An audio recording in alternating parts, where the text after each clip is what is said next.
a Hechos, capítulo 20. Y yo quisiera que nos imaginemos que estemos frente a Pablo, el apóstol. Y quisiera que nos imaginemos que estamos en Efesios, ¿sí? Allí. Y él nos llame. Necesito decirte algunas cosas. Y ahí, en medio de esa charla, prácticamente como un monólogo primero, porque lo que va a hacer Pablo es un poquito defenderse de lo que estaba viviendo.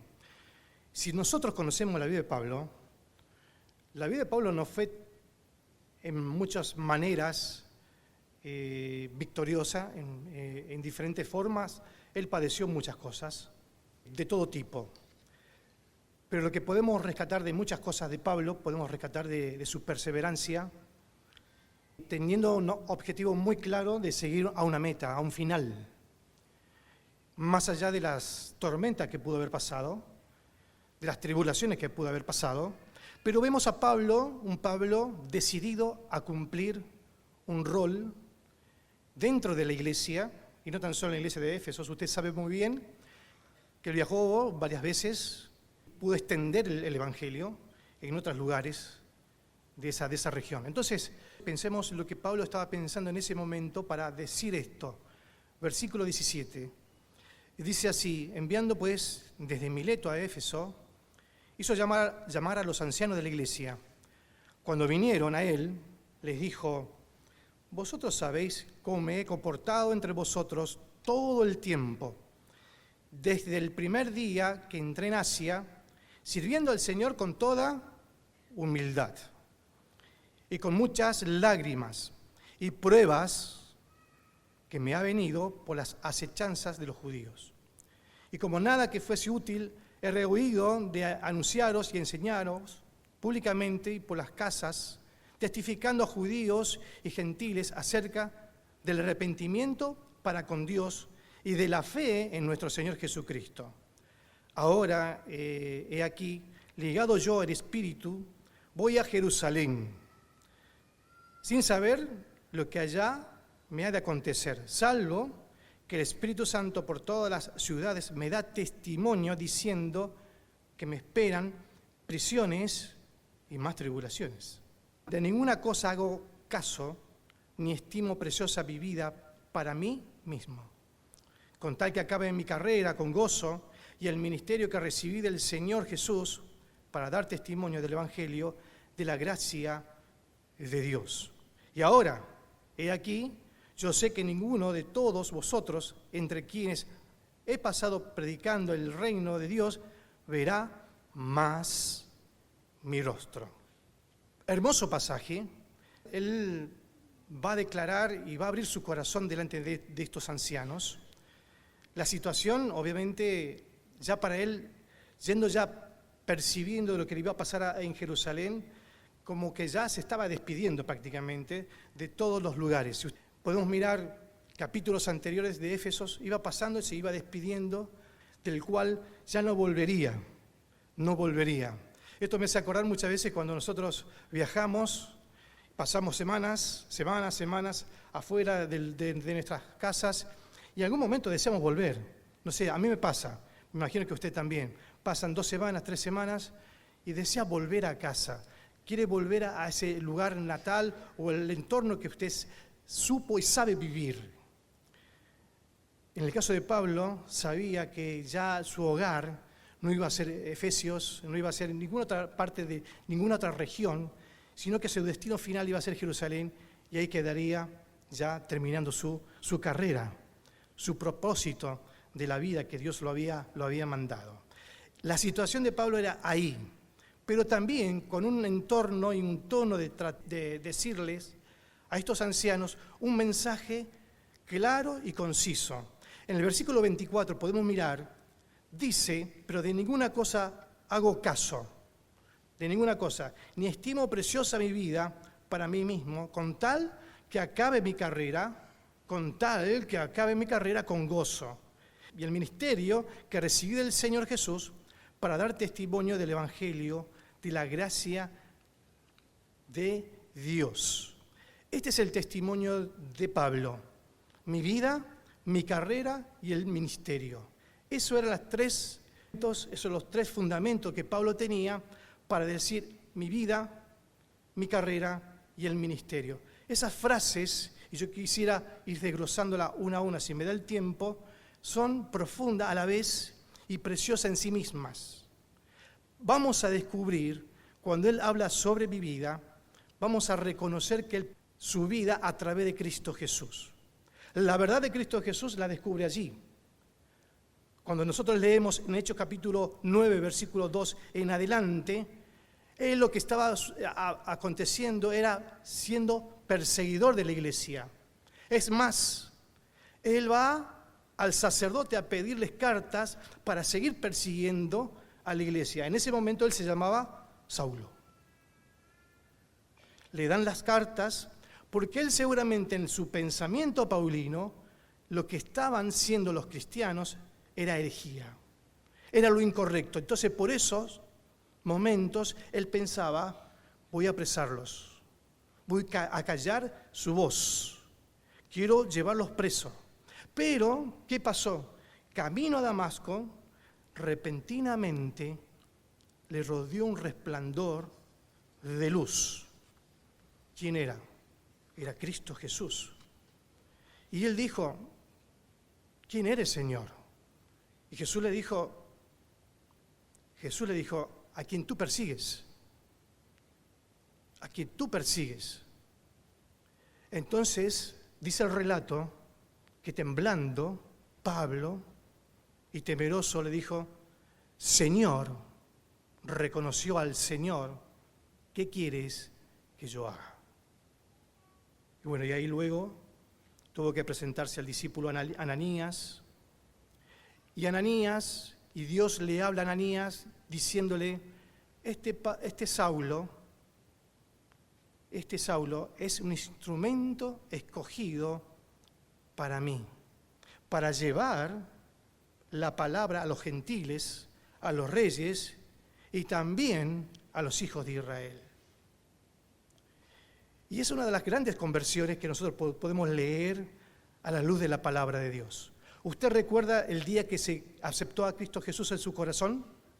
¿Recuerda cuándo fue? ¿Fue hace 5 años? ¿Hace 10 años? ¿20 años? ¿30 años? ¿80 años? ¿A qué edad fue cuando usted dijo, corazón, dice, yo tengo que abrir mi corazón? ¿Fue a los 5 años? ¿A los 10 años? ¿A los 20?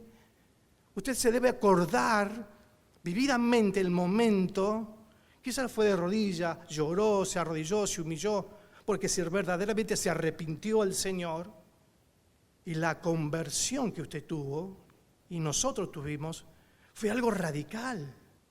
Me acuerdo hasta el día de hoy, que pasaron muchos años, el momento donde Dios me habló nítidamente a mi corazón, que tenía que abrir mi corazón para aceptarlo a Él. La conversión, ¿cómo se puede expresar? Reconociendo el pecado, mi pecado, reconociendo que yo tengo que ser perdonado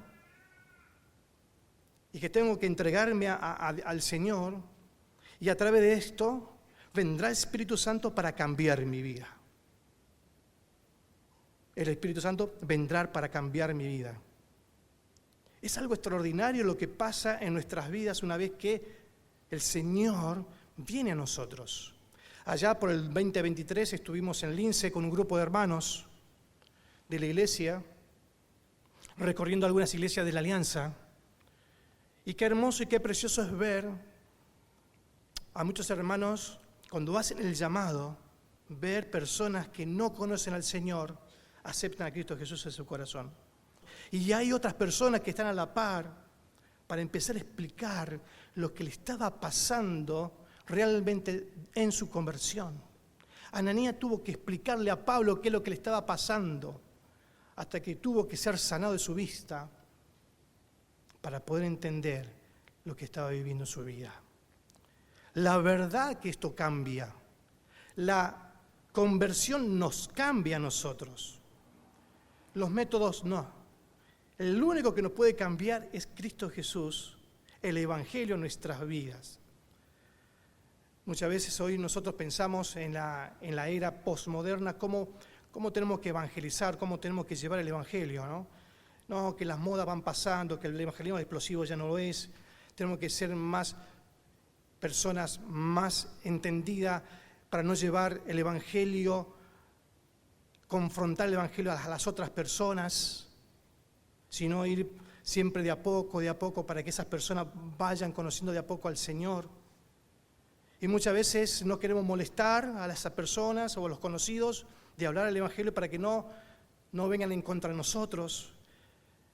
Y tratamos de que muchas veces cuando hablamos de la palabra del Señor no tratar de agraviarlas ni herirlas en su posición fuerte, porque hoy hay muchas posiciones fuertes, ideologías fuertes, y cómo nosotros podemos romper esas ideologías fuertes que hoy por hoy el mundo anda.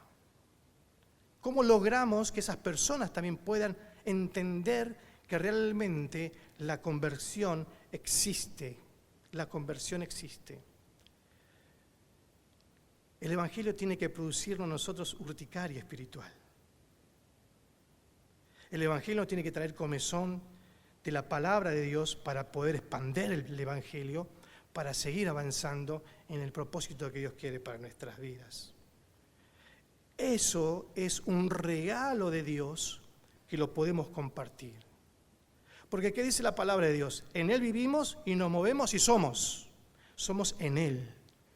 Y ahí es donde tenemos que entender que Dios nos da los talentos, las habilidades. Nuestros intereses están ahí adentro también, nuestros puntos fuertes, nuestros puntos débiles. Dios nos da esa vida natural como también esa vida espiritual por medio de la fe en Jesucristo. Entonces, Dios te creó, Dios nos creó, nos salvó. Entonces la vida tiene un sentido. La vida física como la espiritual, podemos decir por definición, es un regalo de Dios. Es un regalo que hoy estemos acá, de parte de Dios. Pablo no se guardó ese regalo. Su vida la compartió. Su testimonio lo compartió. Él hablaba inclusive de sus experiencias y quién lo había salvado. Él, Pablo, puso el servicio hacia Dios para que sea glorificado Cristo Jesús. Es interesante pensar, pero siempre vamos a encontrar al llamado de Dios o a nuestra conversión un propósito de vida en el Señor, en el Señor. Hace muchos años estaba visitando un médico odontólogo, tuvieron que hacerme una cirugía, una microcirugía, bueno. Pero mientras entre jeringas, pinchazos, entre tornos allí, entre buches, me di cuenta que era cristiano. Y empezamos a conversar. Y cada vez que conversábamos con él, nos empezamos a entender mejor. Digo, bueno, ahora la anestesia no me va a doler porque es cristiano. El torno no me va a doler porque es cristiano. Y sabe que empecé a conocí a su esposa, conocí a sus hijos. Y él hizo un ministerio de la cual era de admirar. Cada 45 y 60 días reunía a unos 10 o 15 profesionales y se iban a los montes, como lo hacen hoy por hoy, mucha gente. Iban todo gratuitamente, llevaban todos sus instrumentos, ¿sí?, quirúrgicos, lo que sea, para atender a los niños y a los adultos. Entraban a Santiago del Estero, al Chaco, a Formosa, a todas esas provincias, a los montes, para servir a Dios. Y un momento él me dijo, mira, la verdad, lo hago como un ministerio, pero lo hago con gozo, con conocimiento de lo que Dios me dio para que podamos usarlo para el servicio de Él. Él estaba facultado para hacer esas cosas. Estaba facultado para hacer inclusive algo más. Pero él dedicaba un tiempo para servir al Señor con su profesión, con su especialización. Y había otro más, que se contagiaban y andaban 7 días y volvían a casa. Y un más me decía, alguna vez llevé a mis hijos y a mi esposa también, para que miren lo que estaba pasando con esos niños cada vez que llegábamos, con esos adultos que cada vez que llegábamos. Los esperaban siempre, siempre. Entonces, ¿cómo por no poder pensar que todas las decisiones que yo tomo, ¿sí?, son el resultado de lo que yo soy, y de ahí en más yo puedo servir al Señor? Ser ese instrumento, como le dijo Ananías para Pablo, este Señor es un instrumento para mí, agarrámelo, ¿sí?, sanámelo de la vista, que le van a caer como escamas, pero este Señor va a ser instrumento para mí. Entonces pienso de que, entonces él pudo decir en un momento, Pablo, pero de ninguna cosa hago caso, ni estimo preciosa mi vida para mí mismo, dedicado a lo que Dios tenía para su vida. La vida espiritual existe con ese principio, que no nos tenemos que guardar de nada, sino que tenemos que dar lo que tenemos. Esa es la vida espiritual, porque si guardamos, se pierde, pero si damos, somos más bendecidos todavía aún. Si nosotros consideramos nuestra vida como algo precioso para nosotros, porque nuestra vida es algo precioso, entonces también tenemos que dar lo que Dios nos da. Esa es la verdadera plenitud que podemos decir que de la generosidad, ¿cuánto tengo que dar? La pregunta. El médico odontólogo daba un tiempo determinado. ¿Y yo cuánto tengo que dar también en mi ámbito en donde yo me puedo mover? ¿Y qué es lo que tengo que dar? Esa sería la otra pregunta. Y sabe que esto me remonta a Hechos capítulo 3, versículo 2. La curación del cojo. Muchos la conocen. Y dice así, Hechos capítulo 3, versículo 2. Y era traído un hombre cojo de nacimiento, a quien ponían cada día a la puerta del templo, que se llamaba La Hermosa, para que pidiese limosna de los que entraban en el templo. ¿Esa imagen la conoce? Sí, la conocemos todos, ya existía. Cuando vio a Pedro y a Juan que iba a entrar en el templo, les rogaba que le diese limosna. Pedro, verso 4, con Juan, fijando en él los ojos, le dijo, míranos. Entonces él estuvo atento, esperando recibir la limosna, el dracma, no sé si era dracma o qué. Pero más Pedro dijo, no tengo ni plata ni oro, pero lo que tengo te doy. En el nombre de Jesús, Jesucristo de Nazaret, levántate y anda. Y me quiero detener acá, pero lo que tengo te doy.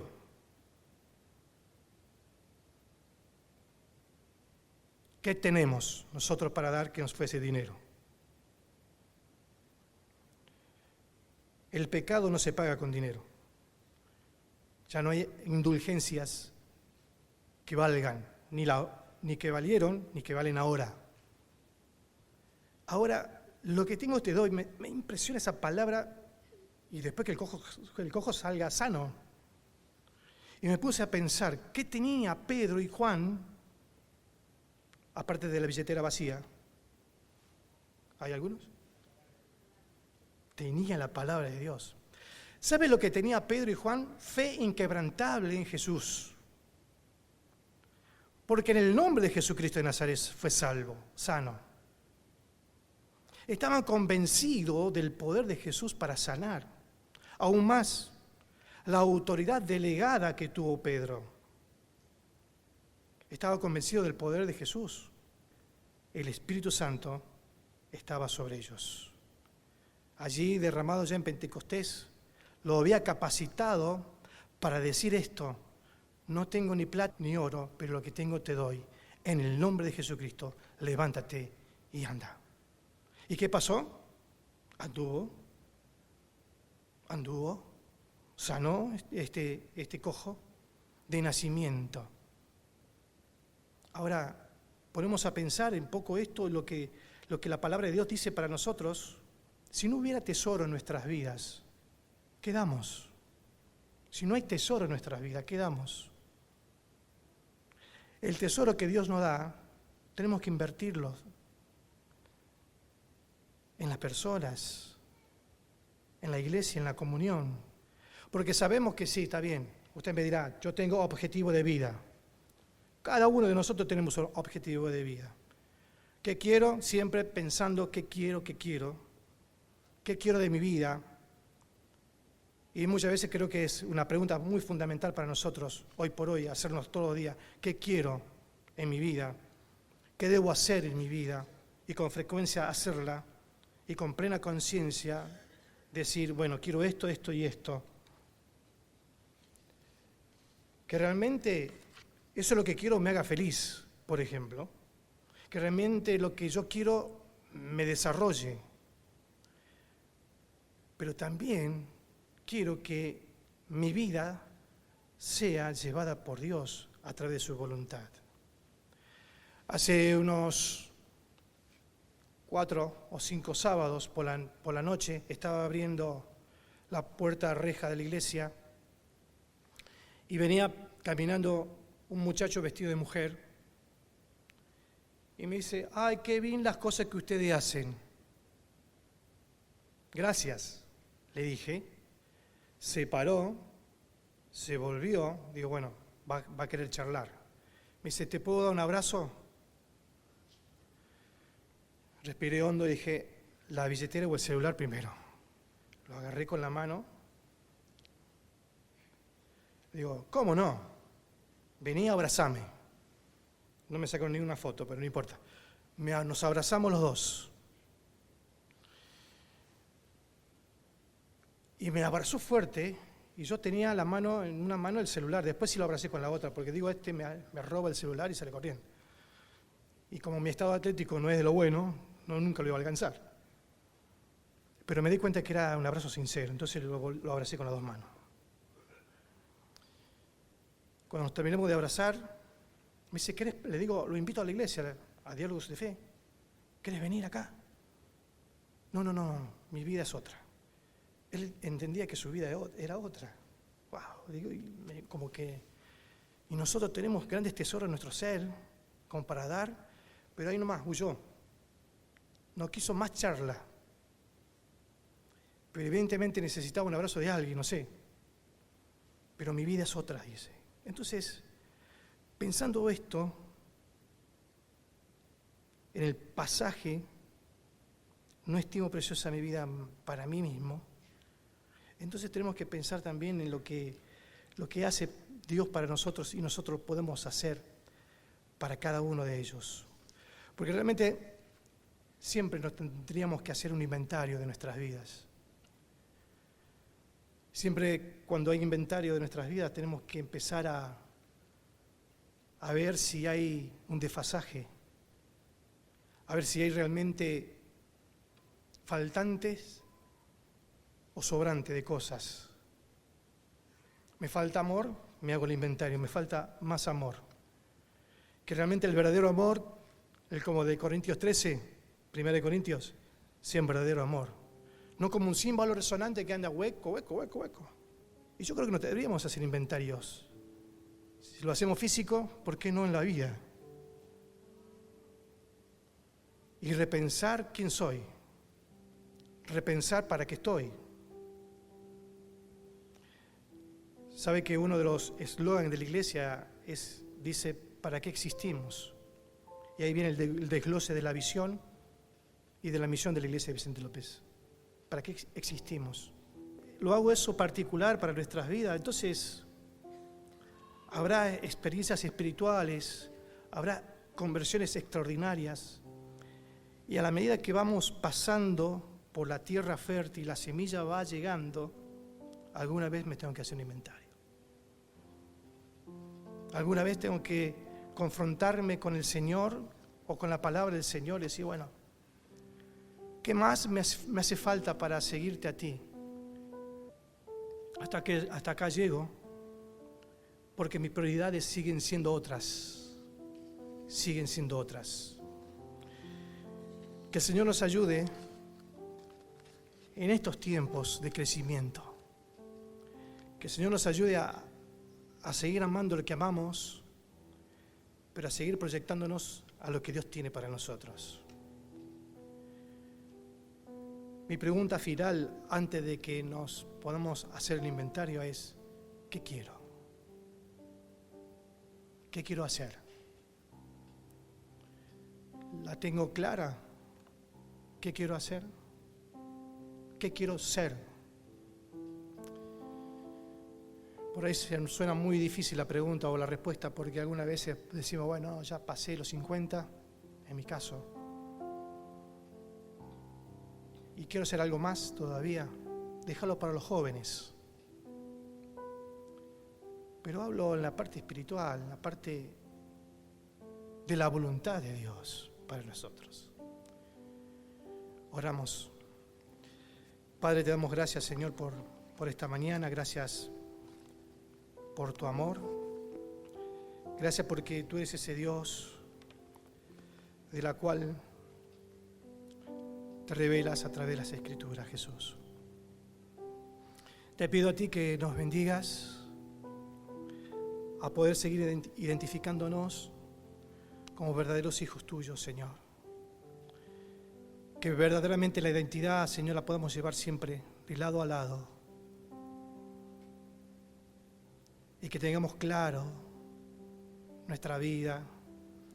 Si bien quizás nuestra vida está resuelta por otro rumbo, Señor, pero muchas veces la vida tiene que estar resuelta en ti y mirarte a ti, Señor. Mirarte a ti primeramente y que tú eres el Rey de nuestras vidas, Señor, y reconocerlo, Señor, es el primer paso que debemos dar. Y como ese regalo para seguir sirviéndote a ti. Lo pedimos en tu nombre, Jesús. Amén y amén. Amén.